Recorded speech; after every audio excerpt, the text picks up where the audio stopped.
নির্বাচনমুখী কর্মসূচিতে যাবে বিএনপি। বিস্তারিত সংবাদ। সংস্কার প্রশ্নে বাড়াবাড়িতে না গিয়ে দ্রুত নির্বাচনমুখী কর্মসূচির দিকে যাওয়ার সিদ্ধান্ত নিয়েছে বিএনপি। একই সঙ্গে শিগগিরই নির্বাচনী ইশতেহার প্রণয়ন এবং প্রার্থী বাছাইয়ের দিকেও মনোযোগ দেবে দলটি। গত সোমবার রাতে অনুষ্ঠিত বিএনপির স্থায়ী কমিটির সভায় চলমান রাজনৈতিক পরিস্থিতি নিয়ে দীর্ঘ আলোচনার পর এসব বিষয়ে নীতিগত সিদ্ধান্ত হয়েছে বলে দলটির দায়িত্বশীল একাধিক সূত্রে জানা গেছে। এছাড়া জুলাই জাতীয় সনদ নিয়ে আলোচনার মধ্যেই জামায়াতে ইসলামী সহ কয়েকটি দলের যৌথ কর্মসূচি ঘোষণা। জুলাই সনদ নিয়ে ঐকমত্য না হলে এর প্রতীক রিয়ায় কি হতে পারে, অথবা সরকারের দিক থেকে অমীমাংসিত সংস্কার চাপিয়ে দেওয়া হলে এর পরিণতিতে কি হতে পারে, এসব বিষয়ে নেতারা আলোচনা করেন। বিএনপির ভারপ্রাপ্ত চেয়ারম্যান তারেক রহমানের সভাপতিত্বে মহাসচিব মির্জা ফখরুল ইসলাম আলমগীর সহ স্থায়ী কমিটির সদস্যরা সভায় অংশ নেন।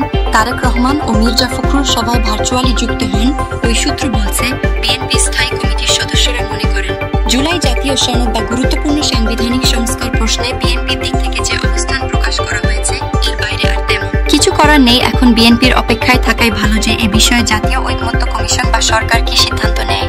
পাশাপাশি বিএনপির উচিত হবে এ নিয়ে কোনো ধরনের বাড়াবাড়িতে না গিয়ে দ্রুত নির্বাচনমুখী কর্মসূচির দিকেই যাওয়া, যাতে অন্য শক্তি নির্বাচনমুখী পরিবেশ সৃষ্টির পথে কোনো প্রতিবন্ধকতা সৃষ্টি করতে না পারে। এ বিষয়ে নাম প্রকাশে অনিচ্ছুক বিএনপির স্থায়ী কমিটির একজন সদস্য মঙ্গলবার প্রথম আলোকে বলেন, আমরা নির্বাচন নিয়ে ব্যস্ত থাকব।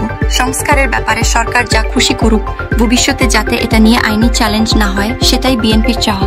এর আগে স্থায়ী কমিটির একটি সভায় সারা দেশে জাতীয় নির্বাচনের ঢেউ সৃষ্টি এবং মানুষকে নির্বাচনমুখী করে তুলতে মাঠের কর্মসূচি শুরুর নীতিগত সিদ্ধান্ত নিয়েছিলেন দলটির নেতারা।